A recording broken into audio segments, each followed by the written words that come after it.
Hello, my name is Dwight. I'm here to tell you about my experience with the Greater Twin Cities United Way. In 2018, I had the opportunity to work with United Way and find out about the extraordinary work that they do and have done for over 100 years. See, it was my wife who actually introduced me to United Way when she became a team member the previous year. But it was in 2018, I temporarily joined the team for fundraising season. I worked at table events, and I even had the opportunity to speak once, where I told my personal story about what poverty looked like when I was growing up. You see, my wife and I, we was just moving to the Twin Cities, and it was a little intimidating. I lived in Chicago all of my life, and I never moved that far away. But my childhood friends, Jeff and Lauren, they made it all better. They welcomed us with open arms, and they made us feel right at home. You see, Jeff, he had moved to the Twin Cities right after college and pursued a career in hospitality. He would always tell me about how he loved it out here, about the 10,000 lakes and the career opportunity in his field, and somehow he was becoming a Vikings fan. You see, Jeff and Lauren, they were our model friends. They seemed to always have the perfect house, great careers, great children, Stephanie and Cheryl. Stephanie was on her way to college soon, and Cheryl, she was expecting her first child and their first grandchild. You see, my friends was happy that I was moving to town because they too were making a huge pivot in their lives. See, Jeff was going to start his own bistro-style restaurant, which was a dream of his. After all of these years of working in corporate world, he was going to take the leap. And he did so. And I remember the grand opening like it was yesterday. It was June 2019. It was a celebration of new beginnings. Not only a new career for Jeff, but it's a new beginning for the whole family. You know, Stephanie was going to college soon, Cheryl having her first child, new addition to the family.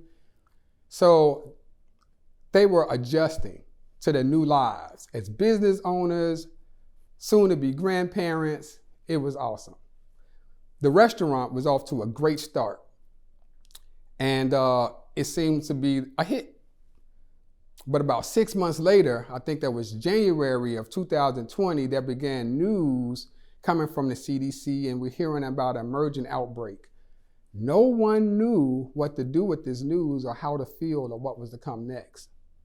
But as we all know, about 3 months later, we all witnessed something that my generation or had never seen before. The entire country shut down.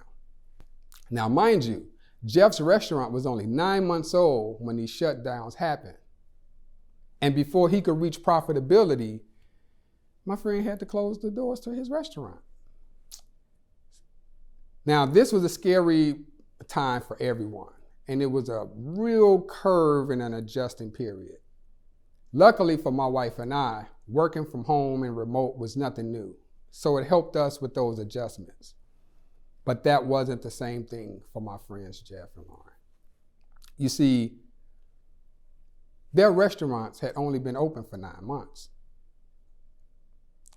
And they had to close the doors to their dream.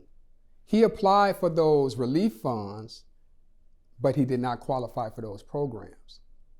His start date was too early. So he was in a scramble. We would talk, and he would tell me about how he was stressing out. He said he was on a hook for these bills at a restaurant that wasn't making money. His household bills, rent, mortgage, his plans for Stephanie to go to college soon. All of these things was in the air. I listened attentively like a friend would do, and I wanted to give him some help. But he's a proud guy. He made every dollar he's ever earned, he ever had. And I wanted to tell him about 211, but I was skeptical. I didn't want to overreach, overstep, or offend him. But I sucked it up and told myself, the next time we talk, I'm going to tell him about 211. So the next time we spoke, he picked up the phone And before I could say anything, he goes, "Hey, D, I think I found some help," real excited.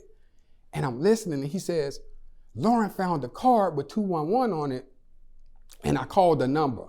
And I filled out an application for rent for my mortgage for that, and he was all excited. And he began to tell me that he wasn't sure what would happen next, but he did feel some relief, and he did tell me he didn't feel alone. So immediately I felt embarrassed, but I felt happy for my friend. I was cheering from him from the sidelines. Now, me and Jeff, our conversations began to increase, not only because we had more time on our hand, but he wanted to continue to vent and at this point give me the progress of his work with 211.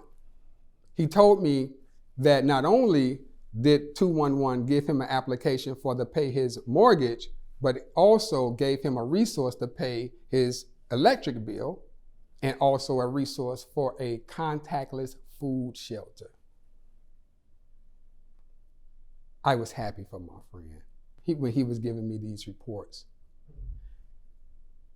Those reports began to dissipate my embarrassment, but more importantly, it began to dissipate Jeff's stress levels.